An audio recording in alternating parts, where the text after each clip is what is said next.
I told you that I could relate to Dre with his aesthetics, so to speak, and his occupation. But let me give you some real transparency here, and hopefully this can really make the point.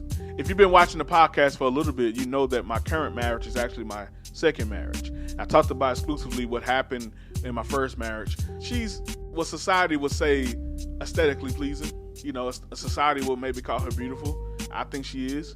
I think my current wife is very gorgeous. But society would view my ex-wife as beautiful. Not only society, my family and her family did. I had one family member from my side and one family member on her side came to me, to my face, and told me, her family member said, there's plenty of people out there that's married to people that look better than them. I know women that's married to a man that look better than them. Coincidentally, she was one of the people that, was married to somebody that looked better than her, but that's neither here or there. Then on my side, one of my family members, we were going through our separation, didn't know we were going to stay together or not. I revealed that to this family member, and they said, man, I feel sorry for you, but I'll be honest, I felt like you always outkid your coverage. I knew it was a matter of time before she left you. And I was like, what? It's one of those things in the moment you don't really know what to say, and then later on it hits you like, what the hell they say? But I noticed one thing, ladies and gentlemen. I haven't heard anyone say I outkicked my coverage in this marriage. Does that necessarily hurt my feelings? Does that necessarily hurt my wife's feelings?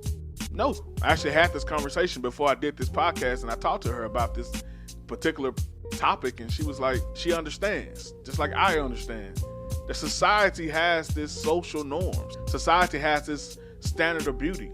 So according to those standards, maybe they would view my ex-wife more pretty than my current wife. What I do know is I couldn't care less about that. This go around, I didn't chase beauty. I didn't chase what was fleeing away from me. I think a lot of times we shoot our shot at a fleeing target. We shoot our shot at things that have no interest in us. My wife was assertive in her approach for me. I saw her desire to be with me, and that's exactly what I needed. Coming out of a marriage, facing rejection, I needed to see someone see the value in me, and that's exactly what she showed me. She showed me how much I meant to her. So from that point on, I viewed her completely as the one. There's no need for me to keep chasing anyone that doesn't want me. Why are you putting yourself in positions to be rejected? Every time I hear someone's rejection story, especially regarding an ex or someone they're trying to pursue, every time I hear that rejection story, I always think, man, how many people in your DM? How many people that are really in your text messages? How many people you see on a day in and day out basis that you're missing their choosing signals because you're focused on someone that's not focused on you? How many dudes are asking their homegirl to hook them up with her homegirl, not knowing that this homegirl is exactly what you could want in a wife, but she don't look the part to you? How many women have their guy friend that they run to complain about Bit Dick Johnny that gave her sex but didn't commit to her? How many of those women are running to their homeboy to complain about him? And all in all, this the man with the true husband qualities, everything you're crying about, he can give you. You are not a victim. I refuse to acknowledge you as a victim. You need to get out of that funk. You need to get out of that pit. You need to get out of whatever you're feeling and put yourself in position to win. You have complete control of everything that's happening before you. You are the reason that failure is at your door. You don't have to be accepted by the world. You just have to be accepted by one. Just one. Dre wanted to be accepted by the world. Not only did he take himself to a dating show where there's many contestants, he put himself in front of the entire world to be rejected. Why? Did he possibly do it for clout? Hey, he a radio personality, he an artist. Maybe he wanted to get his stuff out there. He did hit a freestyle.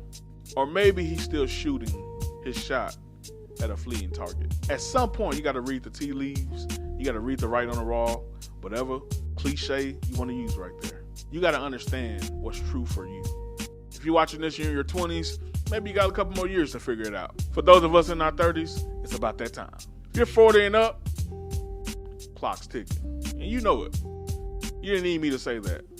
At this point, it's time for you to get this stuff together. The only thing worse than a fool is an old fool.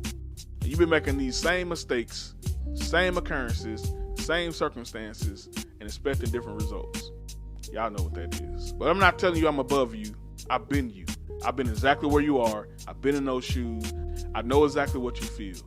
And that's why I would love to be your coach. I would love to walk through this process with you.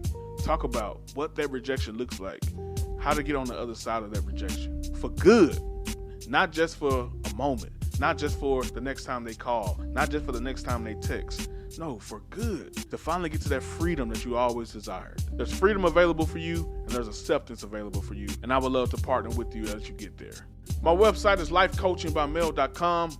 My email is melcoaching@yahoo.com, and whatever platform you may be watching this on, feel free to hit me in the DM. I want to connect with you.